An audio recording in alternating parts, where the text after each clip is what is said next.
بسم اللہ الرحمن الرحیم۔ السلام علیکم ورحمۃ اللہ۔ آج ہم بات کریں گے حج بیت اللہ کے حوالے سے، اور ہم ذی الحجہ کے کن امپورٹنٹ ڈیز میں انٹر ہونے والے ہیں۔ قرآن اور حدیث میں ان دنوں کے بارے میں کیا ورچوئس بیان ہوئے ہیں، اور کیا ایسے بھی 2 دن ہیں جن کے روزہ رکھنے سے پچھلے 3 سال کے گناہ معاف ہو جاتے ہیں۔ اللہ سبحانہ تعالیٰ کا بہت شکر اور کرم ہے کہ اللہ نے وقت کو پیدا کیا اور مختلف مہینوں کو مختلف پہ فضیلت دی، مختلف دنوں اور راتوں کو مختلف دن رات پہ فضیلت دی، تاکہ ہم نئی موٹیویشن کے ساتھ اپنی زندگی میں عبادات کی لذت کو محسوس کر سکیں اور اپنے رب کو راضی کر سکیں اور اپنی اصل زندگی کے لیے کچھ آگے بھیج سکیں، کیونکہ انسان اپنی اصل زندگی کے بارے میں کیا کہے گا؟ یقولو یا لیتنی قدمت لحیاتی، ہائے کاش میں اپنی زندگی کے لیے کچھ بھیج دیتا۔ اللہ رب العزت فرماتے ہیں وَلِلَّهِ عَلَى النَّاسِ حِجُّ الْبَيْتِ مِنِ اسْتَطَاعَ إِلَيْهِ سَبِيلًا وَمَنْ كَفَرَ فَإِنَّ اللَّهَ غَنِيٌّ عَنِ الْعَالَمِينَ۔ اور لوگوں پر اللہ کا یہ حق ہے کہ جو اس کے گھر تک پہنچنے کی استطاعت رکھتا ہو وہ اس کا حج کرے، اور جس نے انکار کیا تو بے شک اللہ رب العزت جہاں والوں سے بے نیاز ہے۔ استطاعت سے مراد راستے کا سامان اور سواری کا انتظام ہے۔ اللہ کے رسول صلی اللہ علیہ وسلم فرماتے ہیں اسلام کی بنیاد 5 چیزوں پر ہے۔ اس بات کی گواہی دینا کہ اللہ رب العزت کے سوا کوئی معبود نہیں، اور یہ کہ محمد صلی اللہ علیہ وسلم اللہ رب العزت کے رسول ہیں، نماز قائم کرنا، زکوٰۃ ادا کرنا، حج کرنا اور رمضان کے روزے رکھنا۔ حج کے لفظی معنی قصد یعنی ارادہ کرنا۔ اصطلاح میں شریعت کے مقرر کردہ دنوں میں مخصوص مقامات پر حاضر ہو کر مقررہ عبادات کی ادائیگی کو حج کہتے ہیں۔ حج اسلام کے بنیادی ارکان میں سے ایک رکن ہے جو صاحب حیثیت افراد پر زندگی میں ایک بار فرض ہے۔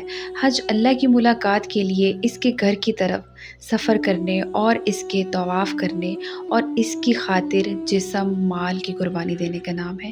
یہ اللہ سے محبت کی نشانی اور اس کا اظہار ہے۔ حضرت ابراہیم علیہ السلام اور حضرت اسماعیل علیہ السلام کے ہاتھوں تعبیر کعبہ کے بعد اللہ رب العزت نے حضرت ابراہیم علیہ السلام کو حکم دیا وَأَذِّن فِي النَّاسِ بِالْحَجِّ يَأْتُوكَ رِجَالًا وَعَلَىٰ كُلِّ دَامِرٍ يَأْتِينَ مِنْ كُلِّ فَجٍّ عَمِيقٍ۔ اور لوگوں میں حج کا اعلان کر دو، وہ تمہارے پاس پیدل اور دبلے اونٹوں پر ہر دور کی گھاٹی سے آئیں گے۔ اس حکم الہی کے بعد حج کا باقاعدہ آغاز ہوا۔ اللہ رب العزت نے اپنے دوست حضرت ابراہیم علیہ السلام اور ان کی بیوی ہاجرہ اور ان کے بیٹے اسماعیل علیہ السلام کے بعض مخلصانہ اعمال کو قیامت تک کے لیے مناسک حج میں شامل کر دیا۔ اللہ پر ایمان لانے کے بعد حج سب سے افضل عمل ہے۔ حج کا ثواب جہاد کے برابر ہے، اور حج اور عمرہ کرنے والوں کی دعائیں قبول ہوتی ہیں۔ آپ صلی اللہ علیہ وسلم نے فرمایا غازی فی سبیل اللہ، حج اور عمرہ ادا کرنے والے اللہ رب العزت کے مہمان ہیں۔ اللہ رب العزت نے ان کو بلایا اور انہوں نے حکم کی تعمیل کی، اور انہوں نے اللہ سے جو مانگا تو اللہ نے ان کو عطا فرمایا۔ حضرت ابو ہریرہ رضی اللہ عنہ سے روایت ہے کہ رسول اللہ صلی اللہ علیہ وسلم نے فرمایا عمرہ ان تمام گناہوں کا کفارہ ہے جو موجودہ اور گزشتہ عمرہ کے درمیان سرزد ہوئے، اور حج مبرور کا بدلہ جنت کے سوا کچھ نہیں ہے۔ حج مبرور وہ حج ہے جسے خالص نیت کے ساتھ اللہ کی رضا کے حصول کے لیے حلال مال سے تمام اصول کو سامنے رکھتے ہوئے اور تمام ممنوعات سے بچتے ہوئے نبی صلی اللہ علیہ وسلم کے سکھائے ہوئے طریقے کے مطابق کیا جائے۔ جو شخص حج یا عمرہ کے لیے جاتے ہوئے راستے میں فوت ہو جائے تو اسے حج اور عمرہ کرنے کے برابر ثواب ملتا ہے۔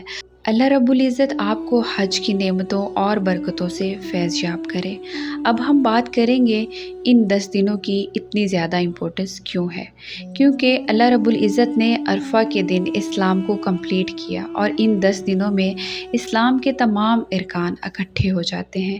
انسان اللہ کی توحید کا اقرار کر رہا ہوتا ہے، نمازیں پڑھ رہا ہوتا ہے، حج کر رہا ہوتا ہے۔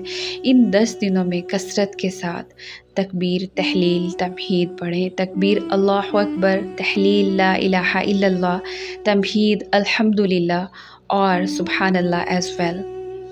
کون سے 2 ایام ہیں جن کے انسان روزے رکھے تو 3 سال کے گناہ معاف ہو جاتے ہیں؟